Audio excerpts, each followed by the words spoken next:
Today, we go into my backstory in life in e-commerce, ranging from being a nationally ranked sumo wrestler, traveling the world as a Zumba instructor, to launching over 500 products on Amazon, and everything in between, including how I was once dead for 15 minutes. And also another time where I once had to pay over $50,000 ransom to the Chinese Mafia to get one of my business partners released. How cool is that? Pretty cool, I think.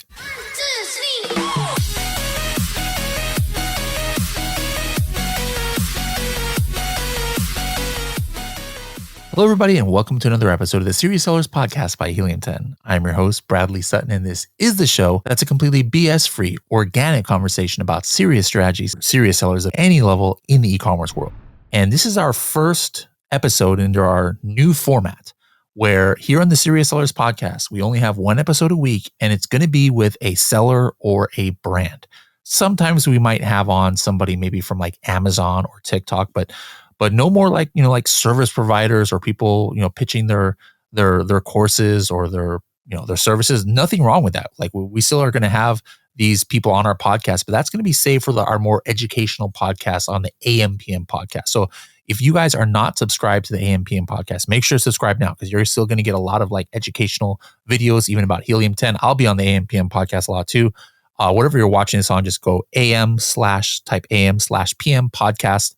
And make sure to subscribe and put your notifications on. But here on the Serious Sellers Podcast, we are strictly going to be featuring real life stories of actual sellers and brands and what we can learn from them, because we've always been about serious strategies for serious sellers, right? So we got to talk to these serious sellers. And actually, I didn't want to be the first episode, but the one who was going to be on this first episode, she got sick and we had to postpone that. So I was like, you know what, I got to step up. And a lot of you know some of my backstory, but some of you are newer to maybe the Helium 10 world here and don't know too much about me and my selling journey and just my life story. And so just like we learn about other brands and sellers, we're going to learn about me today. All right. So here we go. Hope you guys are going to find this interesting, because I've definitely lived an interesting life, kind of like the Dos Equis guy from those commercials before. But anyways, I was born actually in California, Orange County, Fountain Valley is where I was born. Was raised there for a few years. My father's American. My mother is from Pasay City in the Philippines. And we travel a lot from an early age. That's why you guys probably see how much I travel nowadays. Well, it got into me at an early age. I had been to probably like 40 countries by the time I was before 10 years old. My dad had a business in Japan since, before I was born.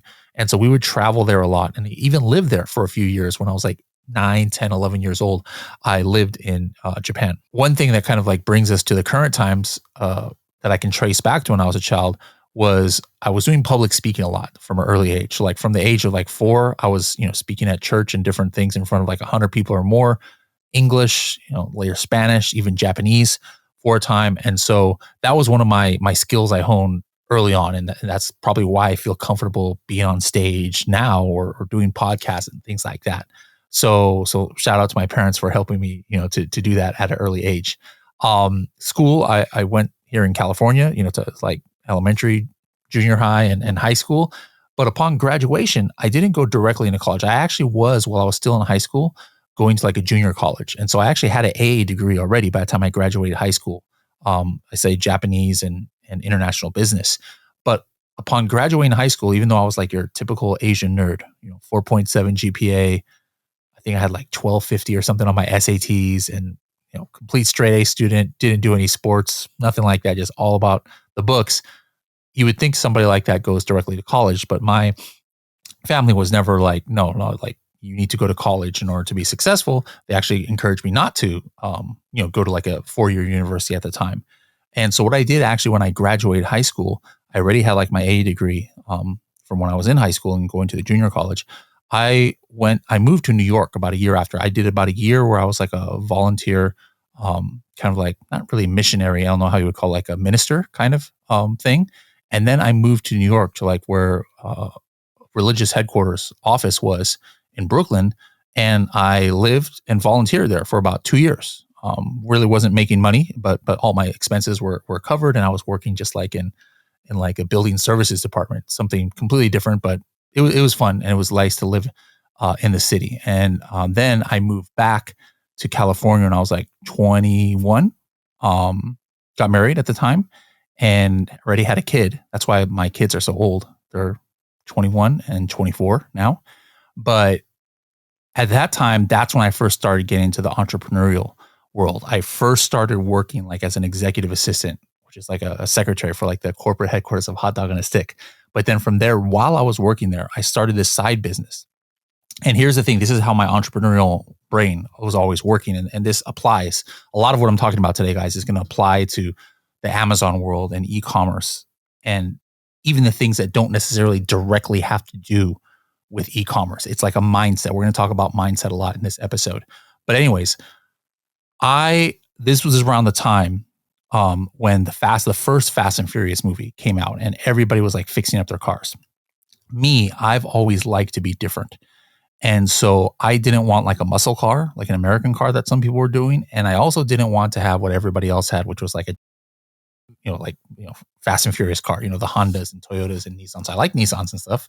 Skyline was always my dream car to have, which I actually do have a Nissan Skyline now. But anyways, for my regular car, I was like, I want to be different. And so I went with a Korean car. Now, this was in the days where Hyundai and Kia had a bad reputation. But I got a Hyundai Elantra and I was like, hey, I want to like soup this up and turbocharge it and get cold air intakes and carbon fiber hoods and body kits and all this stuff. But there was almost nobody who had parts for the car in America. But I realized, I was like, wait a minute, in Korea, Hyundais and Kias, these are like the Hondas and Toyotas of Korea.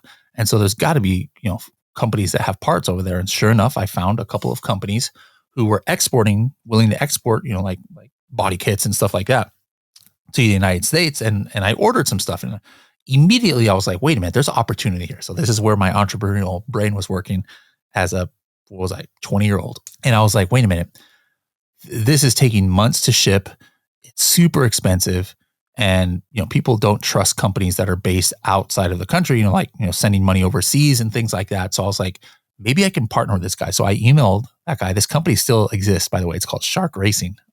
Shout out Sam Sunwoo, the owner of that company.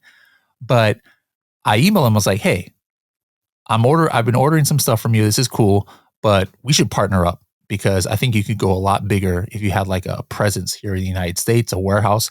Let me open up a warehouse for you. Let me run your US operations and you can pay me obviously, but also I'll get some free parts and you're going to be benefited because your business will boom with local operation. So that's what we did. I opened up a 3,000 square foot warehouse here in California when I think I was like 20 or 21 at the time. And we're importing containers of Korean Fast and Furious kind of car parts. And we got the business up to like $1 million a year, which was, like 5X what it was. And so that was kind of like my first taste of running my own business. It obviously got so big that I quit my day job as an executive assistant and was just full-time doing that, where we sold on a .com website and we sold on eBay and we were just importing lots of products. And that was actually the start of me working with Korean companies off and on for a good 15 years or so. I did that for a while, but the kind of like market went down for that. And I had to pivot because people, there was like a recession and people weren't really having money for car parts and stuff. And so I started like diversifying into other things. Now around, a few years later, I started getting into sumo wrestling. I told you I lived in Japan for a few years when I was younger, and I really fell in love with sumo wrestling at the time. And I was already a little bit bigger for my size, but I started going really hardcore into sumo wrestling because I found out there was amateur sumo wrestling. And so really dedicated myself to that and got pretty good. I eventually, one time I got third place in the United States for one of the weight classes. And even MTV True Life did like a documentary series on me about sumo wrestling. I was really, really into it.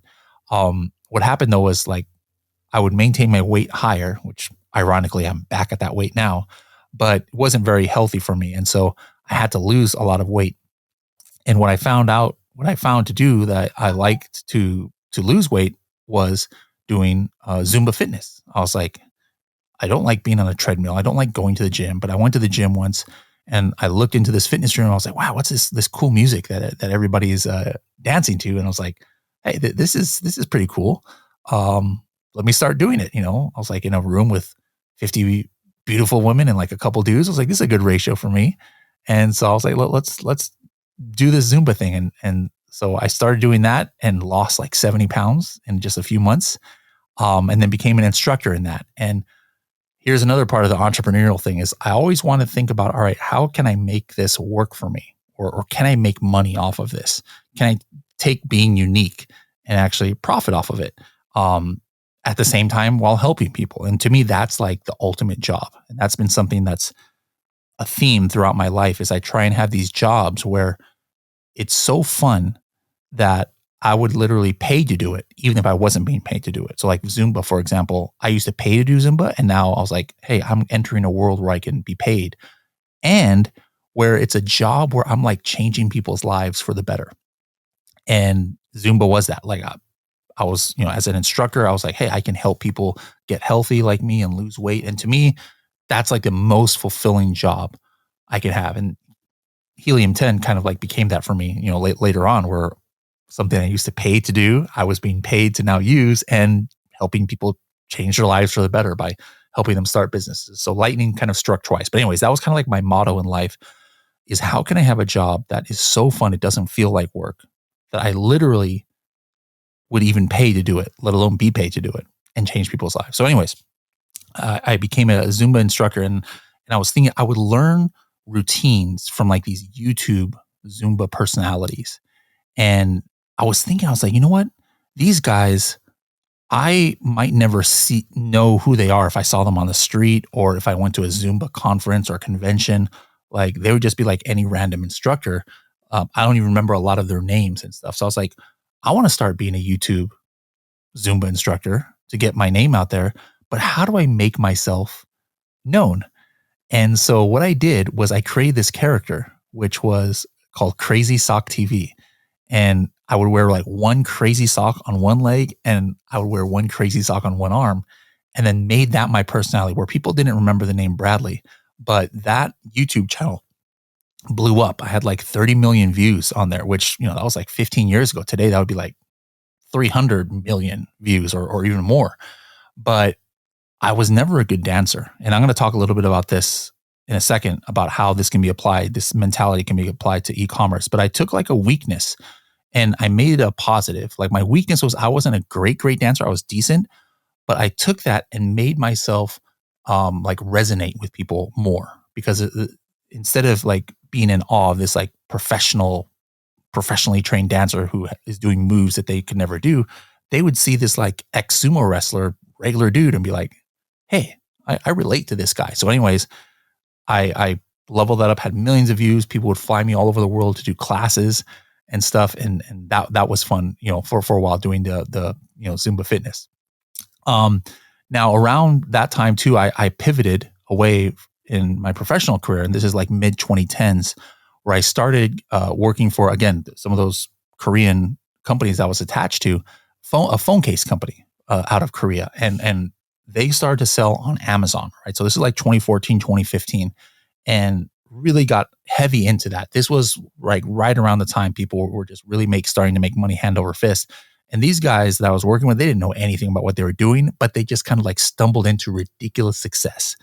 At one point, like in 2015, 2016, or 2015, really, we were selling like 1,000 to 2,000 phone cases a day. And it wasn't even FBA, like all FBA, like 75% of it, we were shipping from my own warehouse here. FBM, we had this machine that would print out the labels onto these bags, and I would be the one packaging these. I would be shipping out like up to 1,000 to 2,000 orders a day of phone cases that were being sold on Amazon. People were just buying it left and right, but they just kind of like lucked into the situation where they didn't really know keyword optimization, launches, and PPC and stuff like that. They were just kind of like flying by the seat of their pants, and so that was going for a while. But here's one of the first crazy stories is one of our business partners that we had at the time, there was three of us, he was doing some shady stuff in the background with factories in China that we didn't know about. Like basically stealing money from one of them and then like going to another factory. We had no idea. But what happened was he got kidnapped. by the Chinese Mafia because he didn't realize the factory that he screwed, the brother of the owner was in the Chinese Mafia, one of the Chinese Mafias. And this is like straight out of a movie, guys. And so I got a call that he's like, hey, we kidnapped him. We're holding him ransom. You're going to have to pay us the money he owes us, which was like, I don't know, $50,000, $75,000. And I'm like, I don't have that kind of money. They're like, all right, that's fine. But for him to be released, you're going to have to sign some paperwork that you're going to pay us this money over the course of whatever, I don't know, 6 months or a year. So they had like the Chinese Mafia guys, they're connected. They actually have California-based attorneys on retainer. So I went up to LA, met with the Chinese Mafia attorney, and basically had to sign my life away almost that I would, pay this money or else they're going to come after me. Like I had no like legal obligation at the time, but I had to put myself legally on the hook to like get my business partner, despite what he did, like he's a human being, he had a family. I was like, I don't want him to, who knows what's going to happen if I don't do this. So I literally had to like kind of like sign my life away almost for over $50,000 to get him released. And then, over the next 6 months or so, I paid off that bill with company money. We just were selling out of the phone cases and stuff. But that is a lesson, first of all, for all of you. You could have like a personal friend that you're doing business with or a business partner, family member even. Understand what's going on throughout the whole company. Like don't let somebody be doing their thing so much where you don't know anything about like the sourcing of stuff, where they could just like go and do something crazy. Because no matter how much you trust somebody, people can fall away and do crazy stuff. And that's definitely what happened here. So anyways, obviously after that, I'm like, I'm not sure. I'm not sure. Like, obviously I don't want to keep doing business with this guy. And I was having some maybe, disagreements with the other, partners. So I was just like, you know what? I kind of like want out of this company. I'm going to go do my own thing. So we kind of dissolved the company that we started, and all three of us kind of like went our separate directions. And this was around 2016, 2017. And at that time I was like, hey, what is this Amazon thing? Like I didn't know too much about it, even though we had a multi 7-figure Amazon business. I really didn't know what was going on outside of how to send FBA shipments. And so at this time, I was listening to this Amazon podcast. It was by, I think, Kevin Reiser. I forgot what it was called, but I just happened to hear on there. He, hey, we're doing this Amazon conference in Chicago. This was 2017, early 2017. Yeah, it was called Zon Squad Live or something like that. And so I didn't have almost any money at the time. I barely had enough for a plane ticket. I registered for the conference, took the plane ticket, didn't have enough money for a hotel. So I rented a $30 rental car, and I slept in the car during this conference. And that conference kind of changed my life. I was like, I had no idea the entire Amazon world of what it was and how, what ran it. And it just fascinated me. And I'm like, I can do this. This is what I need to be doing. So after that, I just dedicated myself to learning about Amazon. One of the first things I did was sign up for the Illuminati Mastermind. That's what now is called Helium 10 Elite. I heard Manny Coates, the founder of Helium 10, and Kevin King doing a webinar. I was just like, man, the knowledge on this is next level. I'm not even a seller right now, but I want to be a consultant for Amazon sellers. So that's why I was like, hey, that's where the money's at. Let me be a consultant helping people. I'm like, I want to level up my knowledge. And so I joined Illuminati Mastermind. It was $3.99. It didn't even include Helium 10 in those days, but it cost $3.99 a month. But I was like, hey, I need to surround myself with pros. And so I did that. By the way, guys, now Helium 10 Elite, it actually comes with Helium 10. It's only a $99 add-on. So it's like the same good deal that I was paying $3.99 for, you get now for $99. So if you guys have a diamond plan, add the Elite. You get one-on-one calls with me. You get one-on-one calls with Carrie. You get group networking. You get monthly trainings with Leo Segovio and other experts. We get in-person workshops, the whole 9 yards. It's definitely worth it. So go to h10.me/elite. But anyways, it was called Illuminati in those days. I joined it. And the part of Amazon that really fascinated me was launch. And so I became like a launch expert. I would use this service, Zonblast, which was the people who did the conference. And I was became one of their top users because I was launching products left and right, mainly for a lot of Korean companies. And even the company, my former business partner, not the one who was kidnapped, but the other guy I would work with. And I became like an expert in like giveaways and search, find, buy, and two-step URLs and all of those things. And I was just launching literally hundreds of products for a lot of like even top K beauty brands that, Skin Food and Innisfree and a bunch of ones that are like multi-million dollar companies now. I was helping launch some of their first Amazon listings, and got a really good reputation, like the industry for that. So that was kind of like my first entry into the Amazon world, being like somebody who actually knew what they were talking about, as opposed to just the guy who was, packaging 1,000 phone cases a day. And that's how I got discovered actually by Helium 10. I started using Helium 10 later. I wasn't using Helium 10 in the beginning. I didn't even know about it. I was using other tools like Jungle Scout, because that was just the best of what what I could see at that time. And I'm going to talk a little bit about that later, about how Helium 10 kind of discovered me, because it's also kind of like what I think is a good mentality to have when you're getting into something, is to be super passionate about it. Now, as a matter of fact, let me just go ahead and switch and talk a little bit more about the e-commerce mindset that helped me get to where I am today, and that I think can help sellers out there.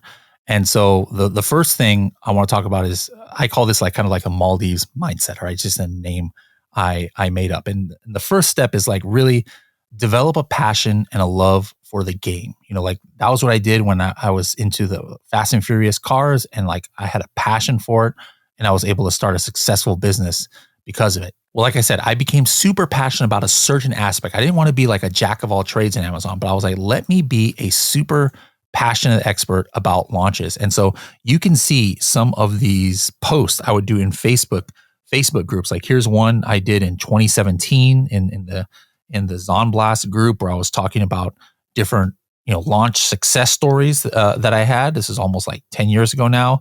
And then what happened was, after about a year of me kind of getting a reputation because I was so passionate about launch, Manny Coates, the founder of Helium 10, like slid into the DMs, and he was like, "Hey, it's really cool that you're working on these accounts. We're actually looking for a product ambassador. Can you come hang out with us one day?" And I was like, "Okay, sure, I'll come out." And why did he like send me this message too? Well, I would be all over the Helium 10 Facebook groups, and like ripping people new ones because they were putting out misinformation. Like here's a post from 2018 I did. I was like, getting tired of all the nonsense I see on here about people saying giveaways do not work, or that Helium 10 numbers are useless, blah, blah, blah, blah. Like I would just go off and look at this post. Manny Coates is the one who liked it right here. I had 233 comments. And so I would just have this reputation of being that guy who was really loudmouth, but knew what he was talking about and used data behind it. And so it got on the radar of Helium 10. And a few weeks later, after this DM, I was actually working for Helium 10.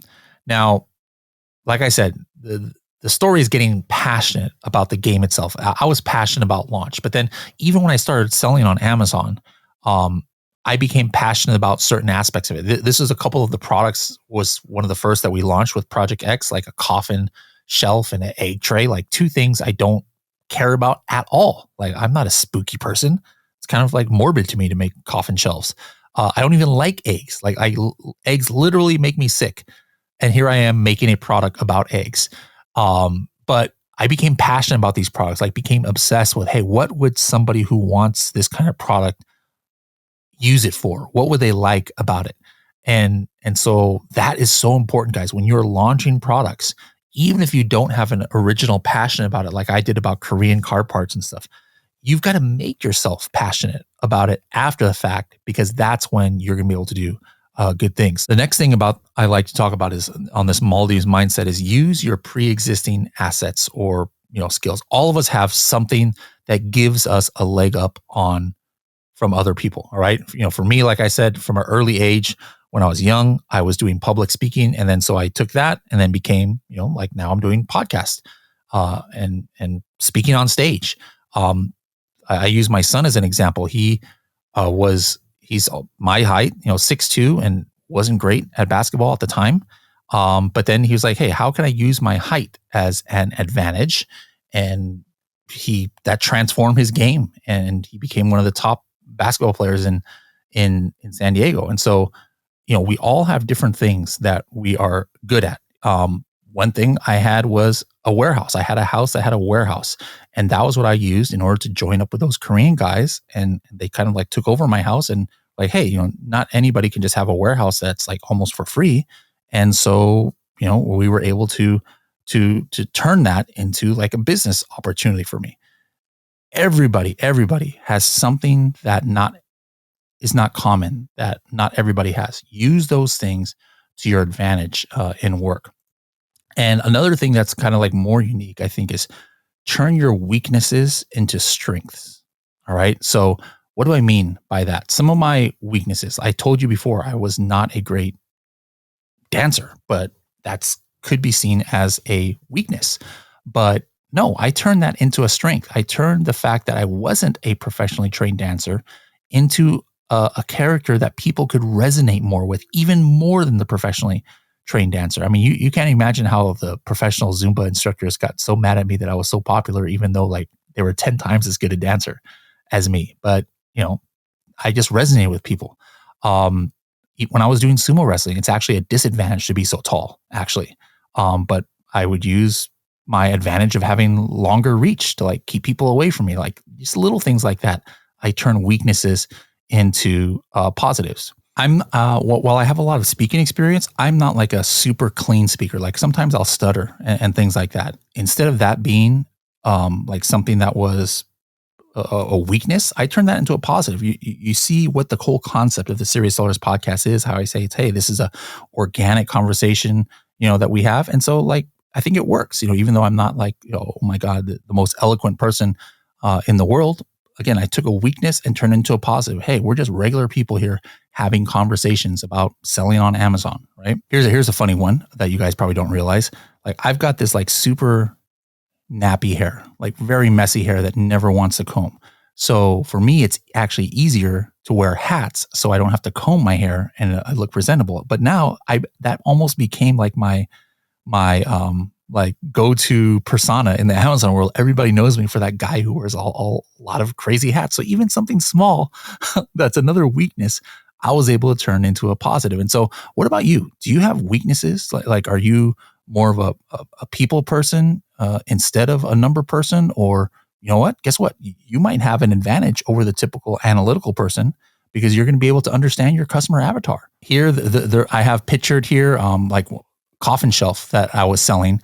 People didn't like at first how small it was, and also how small the egg tray. Like there was actually a few bad reviews about that. I turned that weakness into a positive. Even, I could have just made the coffin shelf bigger, but no. What I did in my listing was I was like, hey, it's purposely a small coffin shelf, guys, so that it can fit in small spaces and doesn't take up too much space on the wall. The egg tray, I was like, hey guys, our egg tray is so small and compact that it will fit in your refrigerator egg tray, unlike others that don't fit there. So again, I took negative reviews and negative feedback about the product and actually turned it into a positive. All right. So again, the message to you guys is out there is don't be hindered by your weaknesses. Now, not every weakness can be turned into a positive, but I guarantee a lot of this stuff that you never thought, if you think about it long enough, and you never would have in a million years think that, oh man, this debilitation or this weakness I have could be a good thing and work for me. Some of them can, if you think about it long enough. Like a lot of this stuff that I just talked about, people probably never would have thought like, how in the world could that be like a positive or a negative or something? One last aspect of this is one time I even had a bad batch of products. And so you might be thinking, how do you turn that into a positive from a negative? There was a bad paint job on the coffin shelves. I took all of that and sold it on Etsy as like a bad batch paint job. And it actually worked. I got all my money back from the factory for those coffin shelves, but instead of throwing it away, sold it on Etsy for 50% off and just said, hey, this was a bad batch of stuff, and sold out within like 3 days, like 100 coffin shelves. So again, don't always let your negatives kind of like stop you. Think first, can you turn it into a positive somehow? Another part of this mindset that I think has helped me is develop a healthy competitive spirit. All right. So we did this book early on at Helium 10 called The 4 Disciplines of Execution. And it was all about, giving yourself like scoreboards and things like that and goals. And that's how I've kind of like run so much of my professional life, is numbers and trying to reach certain goals, whether it's, market share for my products or podcast downloads, daily listeners. I remember my son once saw that he was only a few points off of winning the scoring title for San Diego. And so like he scored like 30 points in his last game just to beat the next guy. Have a scoreboard out of different aspects of your business, of your life. Really listen to that book if you can, The 4 Disciplines of Execution. And that's how you're going to like get ahead in a lot of things, is have competitions with other people. They might not even know about it. Like set goals, and with yourself, like set personal goals, and it makes things more fun and gives you something to always shoot for, as opposed to just looking at, numbers in and out. Like, hey, all right, what's my sales for today? Hey, what's my ACoS? No, turn it into a game if you can. Get competitive about it. That definitely helps. Now, something I'm going to always be asking my guest is specific Amazon strategies that help, that they think they're doing that's unique. And so a couple of things I want to talk about is product research. Product research is getting harder because there's just so much competition compared to before. Think about being unique. Remember I told you about, like, I've always tried to do unique things. Sumo wrestler, Zumba fitness instructor. I've had pets that are pigs and goats, not dogs. Like I've always tried to be unique, but take that mentality a little bit to Amazon. So how I did that was I was thinking about stuff that people wouldn't compete with too much. And so one recent thing I did this past year, there was a movie coming out in America, an animated movie called Demon Slayer. Maybe you guys are familiar with it. But I was like, I could go get a Demon Slayer license, but I'm like, that I don't have time to do that. It's very expensive. I don't think the opportunity is that big. But is there something I can do that would resonate with Demon Slayer fans, where I didn't have to use the Demon Slayer name necessarily? And it would make me have products that I could sell at 20%, if not more, higher than regular people with a product that didn't have Demon Slayer theme, and basically have no competition. And so I tried that. I made some like paper plates, like a plate set for like Demon Slayer themed parties, like a rave fan and straws. And basically they all had this kind of like green and black checkered look to it, which anybody who knows Demon Slayer immediately kind of like associates that with the lead character. And so what I did was I launched a bunch of products that I would never launch on my own, like straws. Straws is saturated market. Paper plates is completely saturated. Fans are saturated. I think there was a couple other products. Tablecloths I launched too, as a test, as like a case study of, can I get index for keywords that I didn't have in phrase form in the listing, but then what happens when you come in with something unique like that? And it was a success. All right. So what I did was, obviously I couldn't use the actual phrase Demon Slayer or Kimetsu no Yaiba, which is the Japanese name, but I got index for Demon Slayer. How? But I would put like demon somewhere in the listing, like, hey, do you want to be a demon party planner? And then like somewhere else, another bullet point or something, I'll be like, you can be the ultimate slayer and something like, I don't remember exactly what I did, but it was something similar to that. And I was able to get index for Demon Slayer. And then I just sent a whole bunch of traffic to those keywords of Demon Slayer, with advertising. And so I got to like the top of the search results for a lot of like Demon Slayer related keywords. And now, like straws are going for, I don't know, maybe like $7, $8 for a lot of the Chinese companies. I was selling straws just with this other, design for like $10, $11 and doing well, selling them because I wasn't competing with just regular people ordering straws. Anybody who was a Demon Slayer fan, I was the only product they would buy, because they're like, oh, that's perfect for my Demon Slayer watch party that I'm going to have. Same thing with the plates and everything. So number one is I was able to get into niches that were competitive and saturated and not have to worry about the competition. Am I competing for, placement in, party straws keywords, or, party plates, or rave fans? No, nobody's going to buy my product if they don't know about Demon Slayer. Like, and I don't even try on those keywords, but I specifically am showing up even in some of those keywords, because if somebody is looking for like rave fan, they probably don't even know there's a Demon Slayer rave fan out there. But then what they would do is they would see mine in the search results and be like, oh man, that's so cool. It's like, that's my favorite anime. And they'd be willing to pay $20 for mine when they could get an identical one that has just some generic, design on it for like $12 or $13. And so that's something that you can think of is be unique either in like the kind of product you have or maybe the material where you can now get into saturated markets. I've been doing this for years. The last, I did a whole brand was bamboo products, and bamboo products, taking products that were saturated, but it was all metal or plastic or wood. But then let me make a bamboo version. And then somebody who's really into bamboo, they're going to buy my product for more expensive than everybody else. And because it's like the only one that's bamboo, that wooden egg tray I showed at the time, everybody was doing plastic egg trays, ceramic egg trays. But I saw a need for like wooden egg trays. People were buying it on Etsy, on Pinterest, people looking into the rustic vibe. And so I was the only one at the time with a wooden egg tray. So when you guys are doing your product research, don't just completely disregard niches that might look saturated. Think about, can you come in with a unique angle, right? Don't, violate trademarks or anything. I didn't violate any trademarks, with the Demon Slayer stuff, but think about a unique angle that kind of gives you a moat around the competition.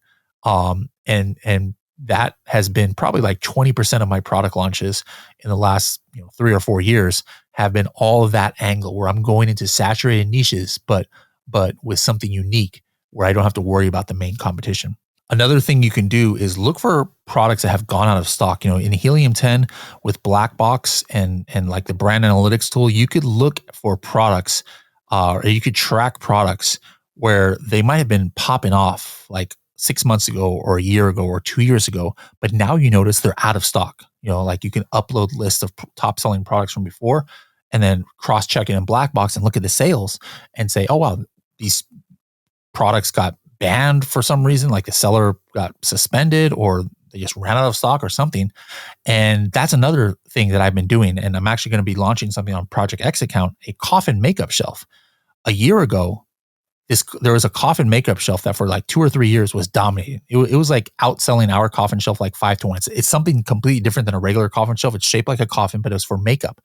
And I was like, I'm not going to get into that niche because, this guy's just completely dominating. But then I noticed, using Helium 10, I was like, this guy went out of stock like 6 months ago and nobody has come up and kind of like took his place. And so we're going to be launching something in the next couple of months that's going to be a cool case study on, hey, can I resurrect the demand for this product, even though, nobody is, nobody's buying it. So it's basically going to be, hey, can I get traction? Can I recover the momentum that this other seller lost because he went out of stock or went out of business or whatever?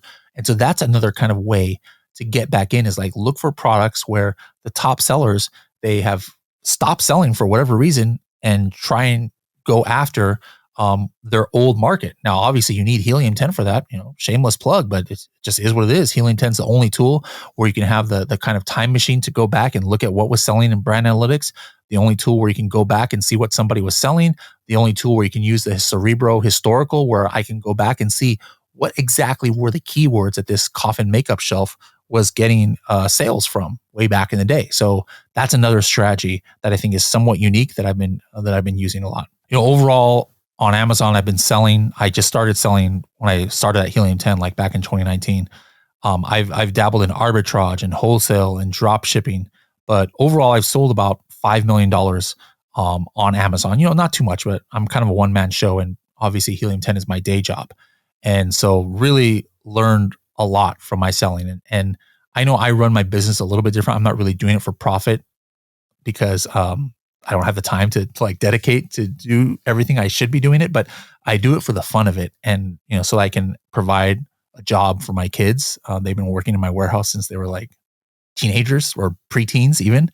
And I do it because that's how I run all my experiments on what's working with launch. I'm going to have a new Maldives honeymoon episode coming up in maybe about 3 or 4 months to talk about, what's working with launch. So make sure to look out for that. But I told you how I got into this game, how I became an expert on launch. That's still like my passion, is launch and keyword optimization. Guys, keywords is still super, super important. Even in the world where we have AI like Rufus and things like that, you can't forget about having the right keywords. Now, a couple of non-Amazon things that's important. Each year I talk about something personal that doesn't have to do with e-commerce when I'm on the speaker circuit, like speaking on stage. And for a couple years ago, the whole year was talking about health. as entrepreneurs, we sometimes overlook our health. We work at home, we don't get out, we don't exercise, we don't watch what we eat sometimes. Super important, guys. That was me. And I actually had a heart attack a few years ago and was dead for 15 minutes. All right. So until I was, revitalized by the defibrillator. Thank goodness my family knew CPR and was doing that for 15 minutes while I was dead. Otherwise, I might not be here. But that was the theme of what I would talk about on stage for a couple of years ago. Was like, hey guys, don't forget about your health. Watch what you eat. Make sure to exercise. There's things more important than business. And I was a relatively young person at the time of having a heart attack. And so if it can happen to me, it can happen to anybody. The thing I'm going to be starting to talk about this year when I'm on stage, like a new theme, is something that's also important is kind of like I'm almost becoming like an empty nester. Like my kids are still here right now, but my daughter, she was living in China for a couple months. She speaks Chinese. Son is basically not at home a lot of the time because he's, trying to get married or whatever. And now all of a sudden I'm having like this tons of regret over the reality. Like, my kind of like life has been around my kids and they're going to be gone soon. And it's just kind of like hit really hard where it makes you second guess like, oh, of course you got to work hard for your family, but man, I wish I had more time when they were young. Wish I did this, wish I did that. And that, for those of you who have been through this, probably know what I'm talking about. Those of you who have younger kids or don't have kids at all yet, maybe might sound foreign what I'm talking about. But let me tell you, it's probably one of the most painful things or difficult things I've had to deal with is picturing a life where my kids aren't there. And so making sure that you don't have a lot of regrets about how much time you spend with your family, I think is super important. Because again, as entrepreneurs or as people working really hard, like I've been working at Helium 10 and being an entrepreneur, you time can get away. Like we sometimes work from 8 a.m. till 8 p.m, right? Work hard, but make sure you have time for your family so you have less regrets when they're out of the house. So that would be like my new kind of like theme I'm going to be talking about when you see me on stage. But I think it's very important to understand that, some of the moments you take for granted, they're not always going to be there. I've been here at Helium 10 now for almost 8 years and looking forward to all the new stuff. Helium 10, we were 15 people in a WeWork when I joined the company. And now we're a conglomerate of like 700 people in offices around the world. And we cover enterprise customers with PackView. We are a behemoth of a company in the small and medium business world with Helium 10. And it's been a great run to be working with the most innovative company in the space. Nobody launches as many features as Helium 10 does. And we're constantly innovating. And that's the plan. I'm working on stuff with a team that for 2026, that's going to be super exciting. And so guys, it's been great to have you along for this ride. Now, a little bit more about my professional and personal history a little bit. And I look forward to bringing stories like this from other brands, other sellers from across the world to you guys. If you're interested in being featured on the Serious Sellers podcast, or maybe a case study being done about your business, reach out to me. Instagram is usually the best place to find me. Look up Serious Sellers Podcast on Instagram. Follow, slide into the DMs. You can also email my assistant, Mel. He's also the podcast editor here, mel.d, mhel.d at helium10.com. Tell us your story, why you'd like to be featured on the podcast. You don't have to have like crazy stories like I did to be considered, for the podcast. We just like hearing genuine, real life stories about how brands have scaled online, Amazon, TikTok Shop, Walmart, etc. So please let us know if you'd like to be featured, and who knows, maybe I'll be interviewing you soon and learning about your full backstory. Anyways, guys, hope you guys enjoy the future podcasts that we have coming up. Don't forget, subscribe to both Serious Sellers Podcast and also the AM PM podcast, and you're going to get all the education and stories that you need. See you in the next episode.